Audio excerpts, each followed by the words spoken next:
channel Brian Tutorial, sahabat youtuber pemula. Ya teman-teman, kali ini saya akan membahas mengenai beberapa teman-teman kita yang kontennya original, rekam video sendiri itu bisa gagal monet ya. Jam tayang sudah tembus ya, tapi gagal monet. Kalau mungkin nonton channel ini dari awal nggak bakalan kena hal seperti itu ya. Jadi mungkin teman-teman kita yang namanya pemula wajar ya, sudah merekam video sendiri, tidak ada teguran hak cipta atau klaim hak cipta, pasti akan merasa itu bisa monet. Dan ini sudah ditolak 5 kali, gagal monet 5 kali teman-teman. Ini ya channelnya, nama channelnya. Teman-teman bisa lihat ada Dodon Channel Production ya. Saya gagal monet 5 kali, padahal konten ori hasil video sendiri.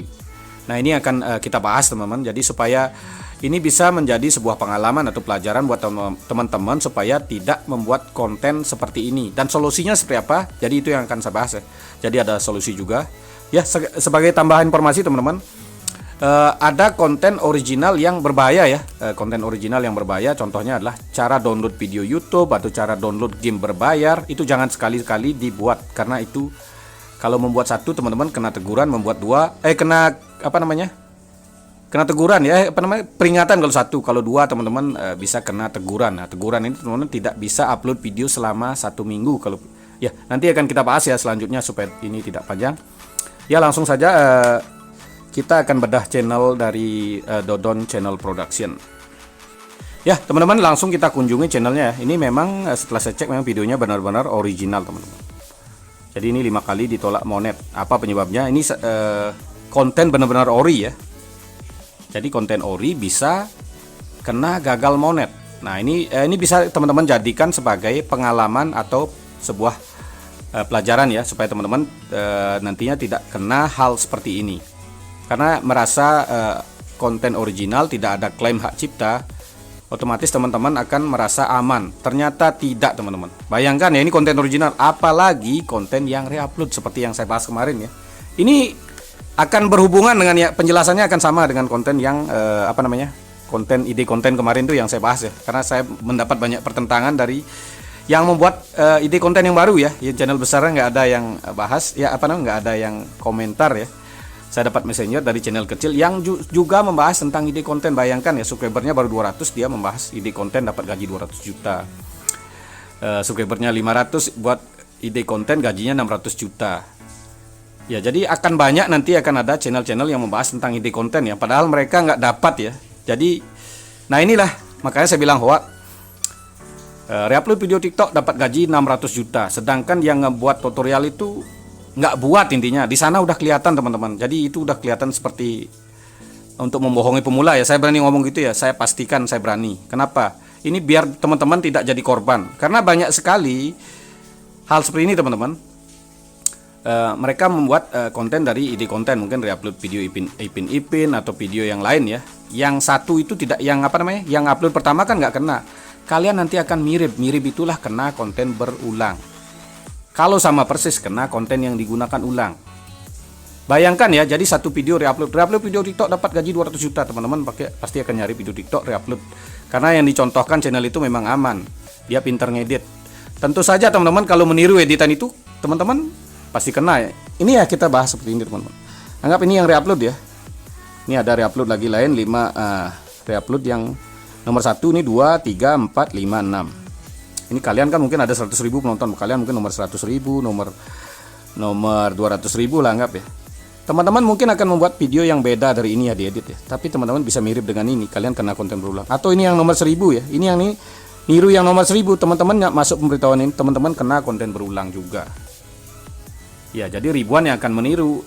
Peluang teman-teman kena konten berulang itu lebih banyak. Makanya saya sering bahas buat konten original sesuai skill, sesuai kemampuan, sesuai pekerjaan atau hobi. Kalau memang hobi kalian reupload ya bisa, cuman hati-hati teman-teman, pasti akan ada mirip dengan ini. Atau bahkan nggak mirip ya, ada 200.000 penonton, kalian mirip dengan yang nomor 100.000, kalian nomor 200.000 mirip dengan ini. Teman-teman juga kena. Itu yang nggak pernah dibahas ya. Yang dibahas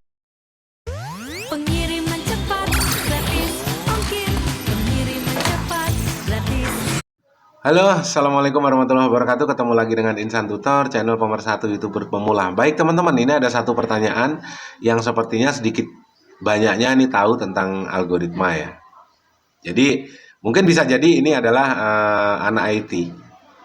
dan yang berhubungan dengan software. Jadi algoritma ini teman-teman ya, ini untuk pemula ya, untuk pemula ini kita kasih dasarnya yang paling dasar saja untuk membuat teman-teman makin yakin melangkah. Karena kalau nanti ini kita jelaskan, kita jabarkan satu persatu, yang ada tambah mumet, bukannya bikin konten, tapi hanya belajar masalah algoritma. Karena untuk menjadi seorang YouTuber sukses, teman-teman tidak harus menjadi pakar algoritma, ya, tidak harus menjadi pakar SEO. Jadi kalau di dunia pendidikan matematika khususnya, ya, itu kalau kita ngomong tentang nilai, artinya untuk mendapatkan nilai 4 itu kan bisa 2 tambah 2 sama dengan 4. Tapi kalau di dunia programming, ya, di dunia programming, jadi untuk mendapatkan nilai 4 itu bisa jadi 2 tambah 2, bisa jadi 3 tambah 1, atau bisa jadi 5 dikurangin 1 sama dengan 4. Yang jelas adalah nilainya 4. Itu kalau di dunia programmer. Maksudnya apa, Bang? Begini teman-teman, ya. Yang namanya YouTube itu kan ada kreator, ada subscriber, ada penonton, ya.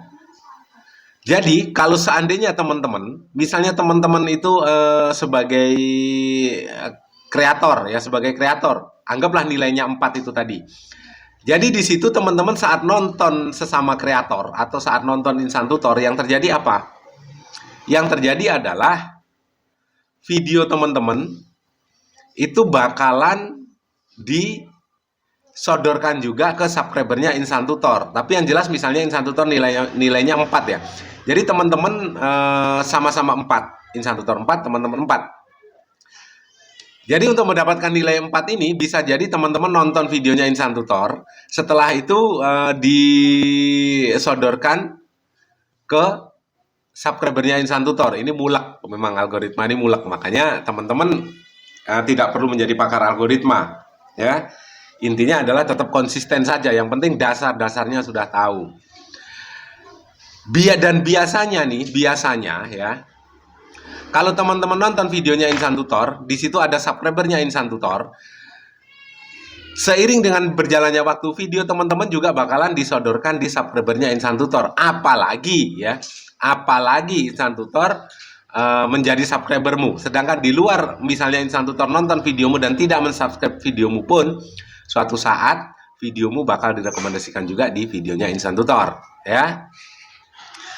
Itu lebih bagus lagi kalau memang Insan Tutor itu nonton videomu sampai full dan juga subscribe channelmu. Itu akan lebih banyak peluang supaya videomu lebih direkomendasikan ke banyak subscribernya Insan Tutor. Dan biasanya kalau YouTuber pemula saat baru pertama kali yang membuat akun YouTube, setelah itu buka channel YouTube, biasanya akan disodori video-video yang populer, ya, video-video yang lagi hit saat itu di berandanya. Tetapi seiring berjalannya waktu, karena teman-teman mungkin sering nonton video sesama pemula, nonton video ABC, nonton videonya Insan Tutor, nonton videonya subscribernya Insan Tutor, maka seiring berjalannya waktu, maka video-video yang pernah kamu tonton itu akan disodorkan ke kamu kembali dan lebih luasnya akan disodorkan ke subscribermu. Ya, ini dalam jangka panjang, tapi tidak harus instan. Karena sekali lagi, algoritma ini ditujukan bukan untuk YouTuber, tapi algoritma ini ditujukan untuk penonton berdasarkan pola tontonnya dia.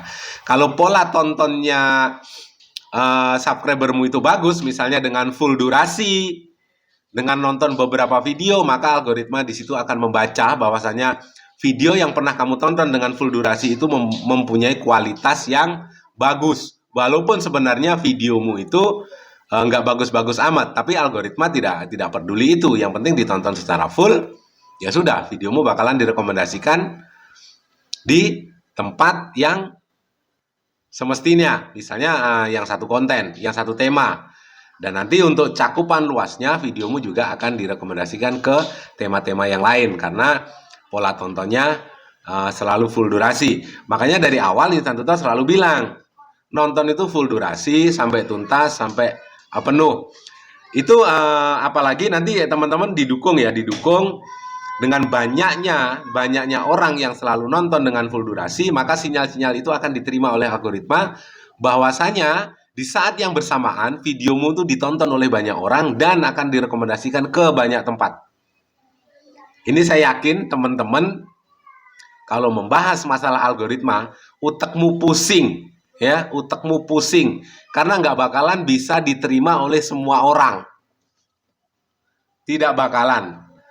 Sekarang saat saya ngomong tentang algoritma aja, ini para pemula ini sudah mulai uyang-uyangan otaknya. Dan intinya satu saja ya, sekali lagi, untuk menjadi seorang YouTuber sukses, teman-teman tidak harus menjadi pakar algoritma, tidak harus menjadi pakar SEO. Karena itu hanya sedikit mendukung channelmu direkomendasikan atau tidak. Ya, yang penting misalnya contoh tag dan hashtag lah, hashtag contoh. Misalnya dalam penulisan judul itu ada kesalahan kamu nulis judul YouTube misalnya, T-nya seharusnya besar dan kamu tulis yang kecil, maka kalau tagmu itu atau hashtagmu itu harus benar. Misalnya YouTube, tagnya benar. Jadi ini adalah untuk memperbaiki kata-kata atau tulisan di judulmu itu yang memang kurang tepat, ya. Dan itu bisa diperbaiki di hashtag. Tapi kalau di tag kurang tepat, di judulnya kurang tepat, setelah itu di hashtag atau di tagnya kurang tepat, misalnya di deskripsi juga kurang tepat, yaitu sama saja. Itu tidak bakalan banyak membantu, ya. Makanya dalam penulisan kalau memang menggunakan hashtag, itu misalnya biasanya kan judul cara menjadi YouTuber pemula, misalnya kata-kata YouTube itu sebenarnya YouTube yang benar kan T-nya harus besar, T-nya besar, setelah itu kecil semua. Tapi teman-teman tulis kecil semua atau tulis besar semua. Nah, itu nanti akan diperbaiki di hashtag. Oke lah, sekarang kita nggak usah ngomongin algoritma lagi, tapi yang jelas teman-teman nonton channel, ya, nonton channel sesama pemula atau nonton channel besar. Kalau nontonnya channel sesama pemula, intinya apa? Channel pemula ini kan masih kecil, mendapatkan subscribernya juga masih sedikit, sama-sama sedikit. Yang terjadi adalah videomu bakal direkomendasikan di sesama pemula juga, ya. Kedepannya, kecil kemungkinan teman-teman perkembangan channelnya akan lebih bagus daripada nonton channel besar. Kalau nonton channel besar ini subscribernya sudah banyak. Dan ada kemungkinan subscribermu, videomu nanti akan lebih banyak disodorkan juga ke subscribernya channel besar, walaupun itu tidak subscribe nggak masalah, ya, tidak subscribe tidak masalah. Karena kenapa? Pola tontonnya channel besar itu juga dipelajari oleh sistem algoritma. Oh, ini bagus disodorkanlah ke sini. Nah, nanti suatu saat misalnya saya tonton lagi atau channel besar itu tonton ulang dengan videomu yang bagus itu, ya sudah, itu adalah kesempatanmu untuk mendapatkan view lebih banyak. Sekali lagi, algoritma itu bukan ditujukan untuk YouTuber, tapi algoritma ini ditujukan untuk penonton, ya, untuk penonton. Karena yang tampil di berandamu, ya, yang tampil di berandamu itu berdasarkan pola tontonmu di masa lalu, ya, pola tontonmu di masa lalu. Apalagi emailmu, makanya selalu diberikan masukan, ya, gunakan email aktif atau email yang sudah lama. Misalnya begini, teman-teman pakai satu email yang sudah lama, misalnya email ini sudah bertahun-tahun misalnya, terus teman-teman masih ingat email itu dan passwordnya, mau ganti 10 kali device, mau ganti 10 kali HP, atau mungkin email tersebut dimasukkan ke PC, ke laptop, segala macam, yang tampil di berandamu, itu bakalan tetap apa yang kamu tonton di masa lalu, ya. Yang muncul di situ akan tetap apa yang kamu tonton di masa lalu. Dan misalnya muncul di berandamu itu video-video lain, nah itu adalah video-video yang ditonton oleh subscribermu di masa lalu juga akan muncul di berandamu, ya, akan muncul di berandamu. Jadi saling terkait. Sekali lagi, untuk mendapatkan nilai 4, ini tidak harus 2 tambah 2, tapi bisa 3 tambah 1 atau 5 dikurangin 1, itulah algoritma. Ya, pikir sendiri. Kalau mumet, ya sudah, nggak usah dipikir, nggak usah jadi pakar algoritma. Yang penting konsisten aja, saling berkunjung ke sesama pemula, bentuk algoritmamu dari awal, walaupun itu sebenarnya algoritma itu bukan untuk kamu, tapi untuk penontonmu. Berarti rugi dong, Bang? Bukan rugi. Kenapa? Bukan untuk penontonmu, karena kalau pemula ini saling berkunjung, artinya yang mengunjungin kamu sesama pemula itu kan penontonmu juga. Ya, subscribermu itu adalah penontonmu juga. Dan itu akan saling terkait. Sekali lagi, ya nggak usah menjadi pakar algoritma, nggak usah menjadi pakar SEO. Yang penting konsisten saja untuk upload video. Mari kita sama-sama belajar. Kalau saya ngomong masalah algoritma, ini nanti teman-teman stres ya. Karena ini, ya kalau memang masih sekolah dan nggak ada kerjaan lain, teman-teman nggak bakalan stres, karena bolak-balik dipelajari. Tapi kalau teman-teman ini misalnya udah seumuran atau mungkin umurnya sudah 25 tahun ke atas, sudah nggak kuliah lagi, buat apa? Ya, masih banyak kerjaan lain, masih mungkin mikirin anak, mikirin istri, teman-teman tambah lagi belajar algoritma, yang ada gila sebelum waktunya. Semoga bermanfaat. Wabillahi taufiq wal hidayah. Assalamualaikum warahmatullahi wabarakatuh. Sehat selalu dan salam buat keluarga.